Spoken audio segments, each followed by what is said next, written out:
When it comes to politics, your postcode counts. The sad reality is some electorates in the House of Representatives are more important than others, and that boils down to how safe they are. Nothing motivates people as much as fear, or for that case, winning. And to win, you can't rely on the safe seats alone. If an electorate, aka seat, is within grasp, you can bet your last fiver that political parties will have it within their sights.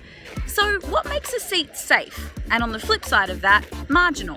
The Australian Electoral Commission says that any seat held by less than 6% is considered marginal. That means that after the final vote is done and dusted, if the leading candidate wins with 56% of the vote or less, then they're officially on the ropes as a marginal seat holder. Due to our system of voting in the House of Reps, those last two people standing are mainly Labor or coalition candidates. The result of that is that major parties throw a lot of coin at winning marginal seats, whether that's through advertising or campaigning in the area, or through the more shady practice of pork barrelling. Pork barrelling is using government money on local projects designed to win votes. Like, have you ever noticed that those new roads or bridges or jobs hubs just happen to be in marginal seats? It's not just me saying that. Recent analysis found you're 3.5 times more likely to get cash for infrastructure if you're in a marginal electorate compared to a safe one.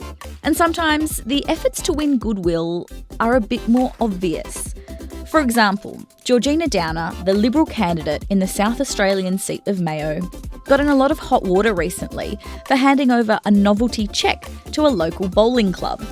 The $127,000 cheque was part of the Community Sport Infrastructure Program, a national program funded by the federal government to help local sporting groups. But Georgina Downer didn't really have a hand in awarding that grant because she isn't the elected representative for that seat. She's just a candidate, albeit a candidate from the government side. Labor said Georgina Downer made it look like the money was either from herself personally or from the Liberal Party, and that was deliberately misleading the public. The Libs lost Mayo to Centre Alliance MP Rebecca Sharkey.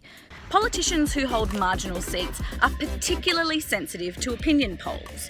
Any suggestion of a swing away from their party gives them the jitters. A swing determines the popularity of a party. If a party is shedding popularity, then there's a swing in voter sentiment away from them.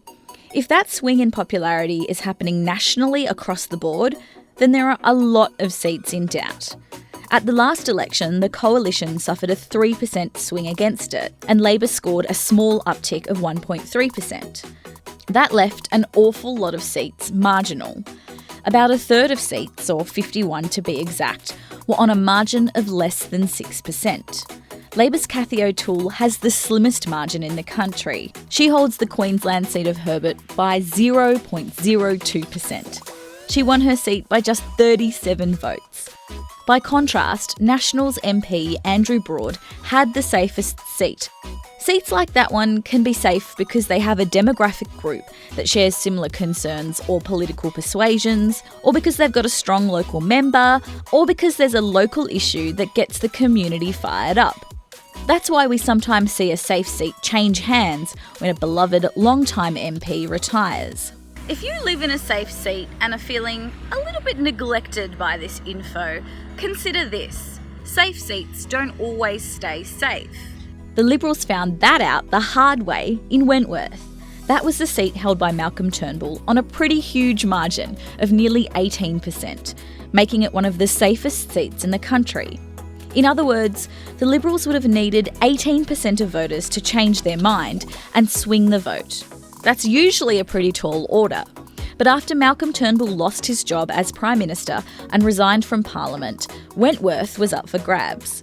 The Libs suffered a nearly 20% swing away from them, and independent Kerryn Phelps won the seat. Safe seats can also change hands if the boundaries of the seat itself change. Boundary changes can often bring demographic shifts, which affects who wins and loses. Boundary changes before the 2007 election were widely tipped as part of the reason a sitting Prime Minister, John Howard, lost his seat of Bennelong in the federal election. Which means that everyone, even people in the top job, have to keep on their toes. And that can only be a good thing.